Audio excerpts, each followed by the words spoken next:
Today we're continuing the Learn How to Play the Sicilian series. We're going to be looking at a game played by none other than Fabiano Caruana.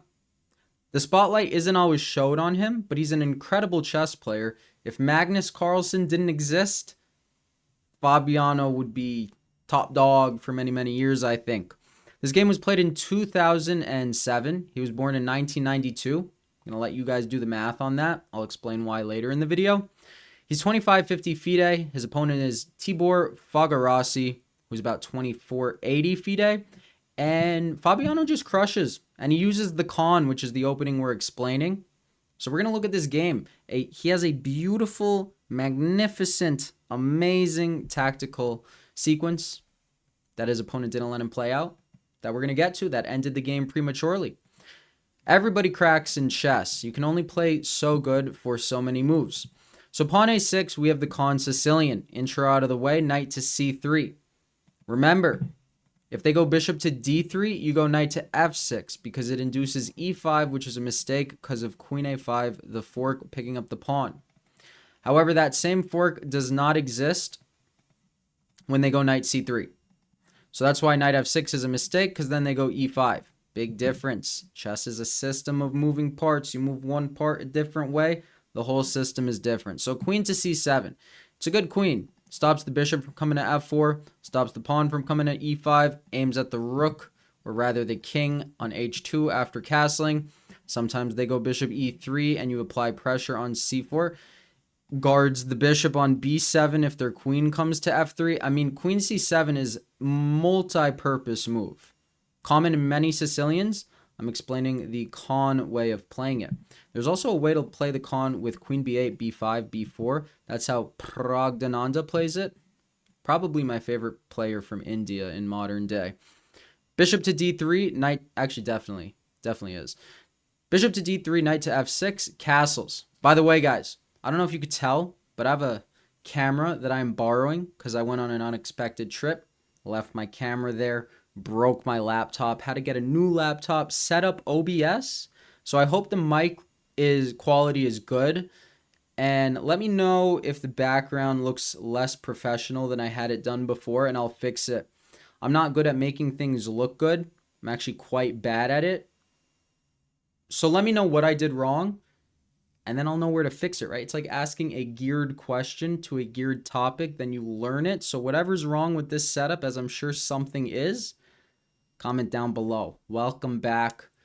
No more trips for at least a couple of months. So finally, we are back. Bishop to c5, all right. Aiming at this knight on d4, this is the line we're talking about. In the last game, we looked at bishop to e3. Pop quiz. Do you remember why knight c6 is a mistake?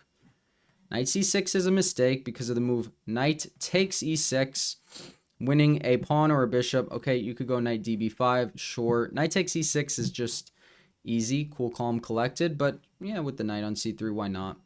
There's going to be holes on d6, so whichever you would like. I guess play the better one. In this game, we get the main line that is knight back to b3, gaining a tempo on the bishop. The bishop slides back to a7. Many people forget about this bishop. Many people. So for example, let's say they go h3. You can just, in their face, put a queen on g3. Be like, take my queen. Take my queen. They can't take their queen because the pawn is pinned on f2. So that's a middle game idea. So see, at top level, actually not even at top level, my opponents play king h1 all the time, and I go for h5, knight g4. But we get knight c6, okay, still good. h5 is rushed right there, bishop to g5. Now what do? You're actually not scared of losing this knight. Maybe they're not the greatest doubled pawns, but they do allow for safety for your king in the center of the board. They give you an open g-file, which is something you really like. Look at that. You'd be directly aiming at g2, f2, and h2. All good pawns to aim at. So what do you do here? Well, you go h5. You might be like, okay, if I'm not sad about them taking, why don't I go h6? I think that is a fair question. But I think the point is that you're very happy to go here. You're very happy to go knight g4. Like, for example, let's say they go, I don't know, something like f4, just knight g4. You might be like, I don't get it. They're just going to kick me out. And isn't that amazing how this isn't even the best move? But the point I'm trying to make is, look at this. Takes, boom, checkmate. So that's a fancy checkmate. gotten that in bullet quite a few times actually when I play the Kan. So it's good stuff. So since the knight is coming to g4, white decided to take. Apparently a question mark, but I think very understandable to a person, which hopefully we all are. I was going to make a comment, but you know, we'll save the comments for streaming, which I'm still going to do. Because I got a new setup now. This is hype. I got a good processor. Yeah, let me not talk about my setup. Pawn to b5 is a playable move, right? Bishop to b7, aiming at this diagonal here on the light squares. Fabi plays pawn to d6, which I think is quite interesting. What this tells me is that he wants to castle queenside, right? b5, a4, probably not castling queenside. With the pawn on d7, you can maybe get away with the king on e7, though against these two pawns and the knights incoming, I don't think you want to. So d6, you know, wants to put a bishop on d7. Prediction of the year, bishop on d7. So he castles queenside. Right, the last thing you want to deal with is like a king to e7. They put a rook on e1, some knight d5 check forks, and then some mating traps. You don't want to deal with that. So castles. White goes rook d1, and it looks like black is under pressure, right? How do you guard d6? You can't go d5. How do you guard d6? That was not provocative. I actually meant that question. Is that the right word? You know, those questions when you don't answer, but you know what I mean. Bishop to e8. That is how you guard the pawn on d6, and that's what he plays. Good guy. Rook to f3. All right. And yeah, it really is amazing how humble Fabi is. He's so good at chess, and yet he remains so humble. Like, imagine being that good at chess. I guess some people are just good people. Wouldn't know, personally. Pawn to h4. All right. He is going down the h file. You know, trying to punish the g file, trying to punish the king. Remember that king is trapped on h1. And we get pawn to h3. So you might be saying, didn't white go rook to f3 to go rook to d3? Yes. But that's why Fabi went pawn to h4. Let's take a look. Rook d3, pawn h3. Now what? What do they do?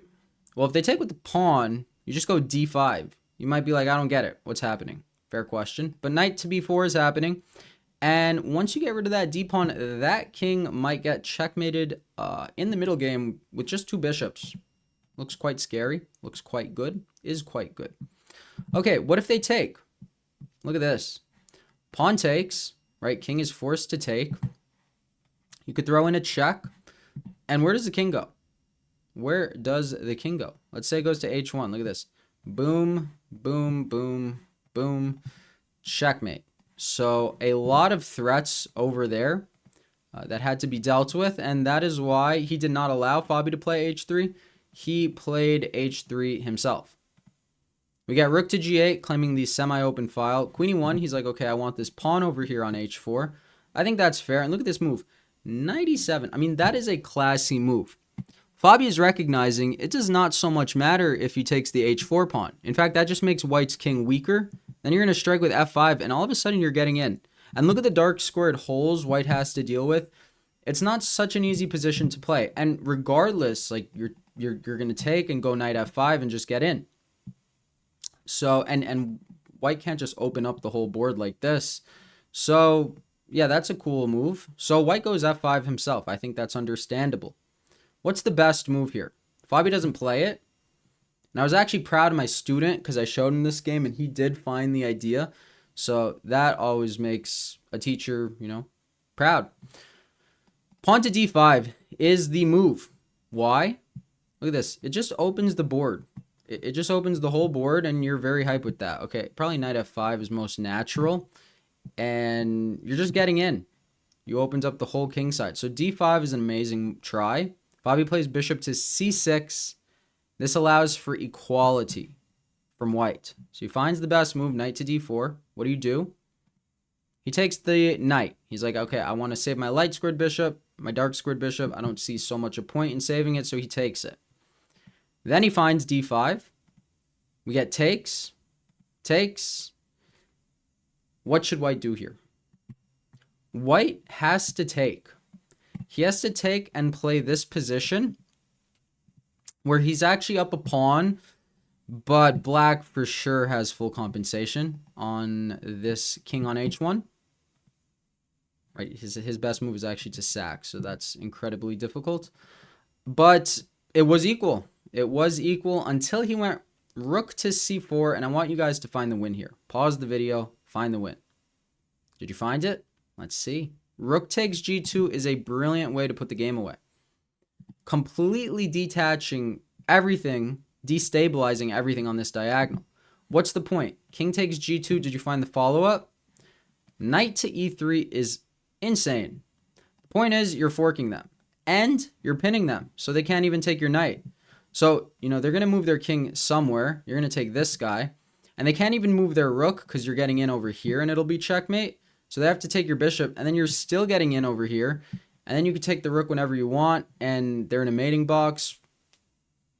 Pretty cool. Fabi's a tank. So, yeah. Thank you guys for watching, and I'll be seeing you more frequently now. As always, have a great day. Peace.